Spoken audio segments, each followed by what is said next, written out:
नमस्कार दोस्तों, मैं अभिषेक शर्मा। दोस्तों, आज आप लोगों के लिए एक ऐसी वीडियो हम लेकर के आए हैं जो लोगों को प्रेरणा देने का काम करेगी।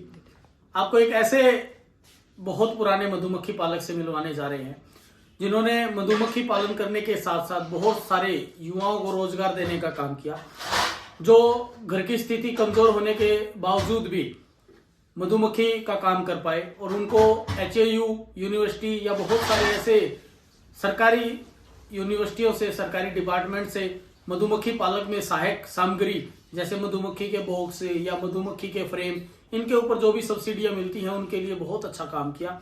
और वो अपने ही मुख से बताएंगे आप लोगों को कि उन्होंने कितना ऐसे काम किए हैं, कितने ऐसे युवाओं को रोजगार देने का काम किया मधुमक्खी पालक करते करते।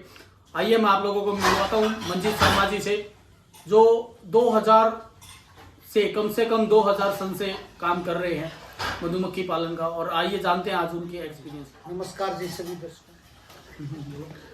अभिषेक जी, आपका यहाँ पहुँचने पर हार्दिक अभिनंदन है, स्वागत है आपका। आपने हमें टाइम दिया, आप इशार आकर हमसे मुलाकात हुई। देखिए अभिषेक जी, ये 2000 सन की बात है। तब मधुमक्खी के बारे में लोगों को बहुत ही कम मात्रा में पता था, क्योंकि ज़्यादातर पंजाब के एरिए में मधुमक्खी पाली जाती थी। हमारे यहाँ तो वो मधुमक्खी के बॉक्स लेकर आते थे, तो लोगों को इतनी नॉलेज नहीं थी। उन्हीं से देखा हमने कि भाई पंजाब के लोग मधुमक्खी पर ज़्यादा ध्यान दे रखा है। हमने भी उनसे पूछा। फिर हमारे यहाँ हिसार में HAU में भी स्टार्टिंग से ही मधुमक्खी की कॉलोनियाँ रखी हुई थी। हमें भी इसके नॉलेज ली और 2000 से 10 बॉक्स से काम शुरू किया। मेरे मामा जी RK शर्मा जी साइंटिस्ट हैं इस डिपार्टमेंट में। उन्होंने भी हमें बताया, समझाया कि ये काम करो। स्टार्टिंग में तो लगता था कि हम नहीं कर पाएंगे, फिर आहिस्ता आहिस्ता सीखने को मिला और 10 बॉक्स से हमने काम शुरू करके आज हमारे पास लगभग 1200-1300 बॉक्स है। और सेल परचेज का भी हमारा काम है। अभिषेक जी, उस टाइम पे शहद की कोई कीमत नहीं होती थी, 20-30 रुपये केजी शहद बिकता था। आज अच्छे दाम मिल रहे हैं और सरकार ने भी इसके ऊपर ध्यान दिया। हमारे HAU में प्रशिक्षण देते हैं, हमने भी लिया हुआ है और बहुत सारे दोस्तों को हमने प्रशिक्षण दिलवाया। उनको बताया कि भाई आप आइए, HAU के अंदर 3 दिन का प्रशिक्षण होता है और फिर सरकार बहुत सी सुविधाएं भी देने लगी। अब तो हमारे कुरुक्षेत्र के पास रामनगर में भी बहुत बड़ा मधुमक्खी का कई एकड़ में सेंटर है, जहां पर सरकार ने बॉक्स तैयार करने की मशीनें, मधुमक्खी के और भी बहुत से वो लगाए हुए हैं और शहद की प्रोसेसिंग मशीनें भी लगाई हुई हैं। सब्सिडी भी आज सरकार बहुत ज़्यादा देने लग रही है। किसान मधुमक्खी पालता है और खेती बाड़ी में भी इसका बहुत सा लाभ मिलता है। अभी मैं ये जानना चाहता हूँ कि आप लोगों ने जब स्टार्ट किया तो उस समय आसपास में बहुत सारे मधुमक्खी पालक नहीं थे, लेकिन क्या ऐसा हुआ कि आपको देख देख के, मैंने सुना आपके आसपास में बहुत सारे लोगों ने मधुमक्खी को पालना समझा कि एक अच्छा फायदे का सौदा समझा और उसमें मधुमक्खी पालन करने लगे।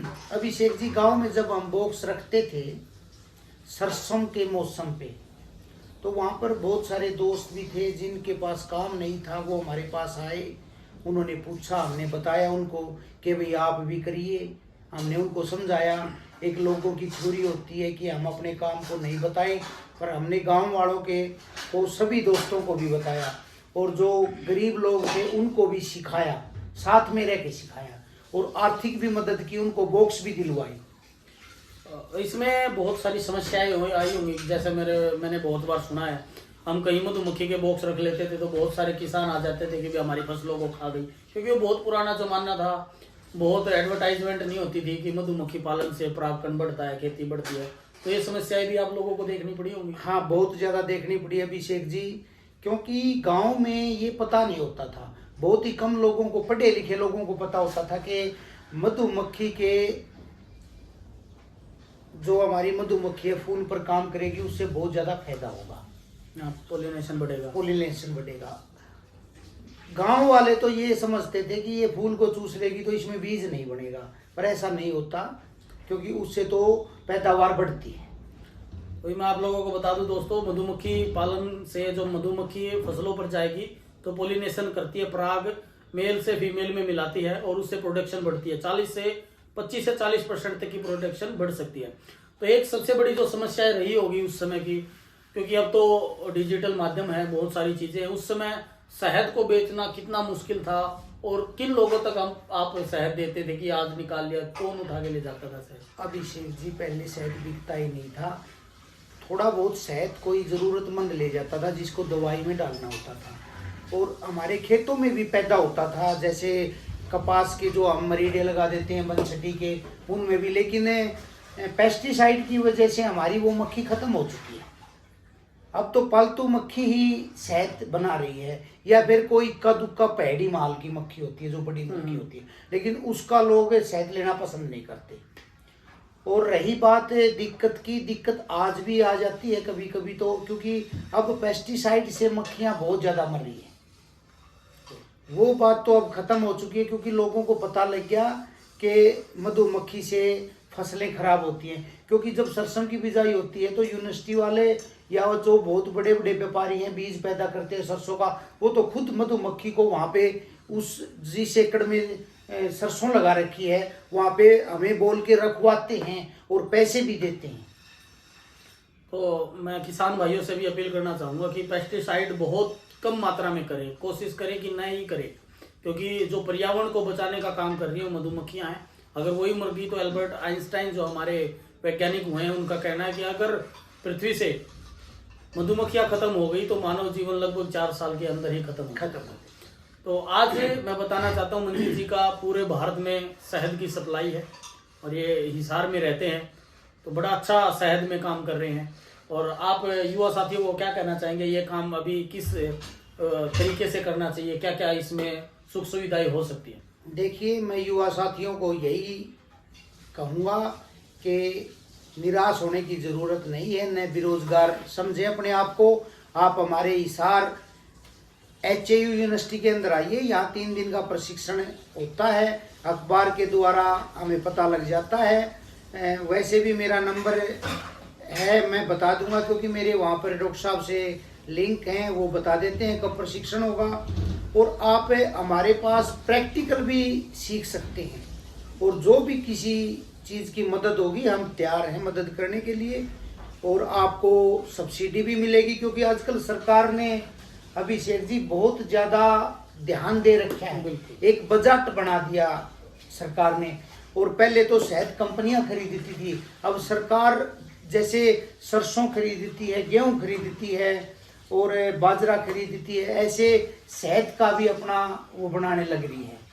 पहले तो कोई कंपनी वाला ही खरीदता था, अब सरकार भी इसकी तरफ दिन प्रतिदिन ध्यान देने लग रही है।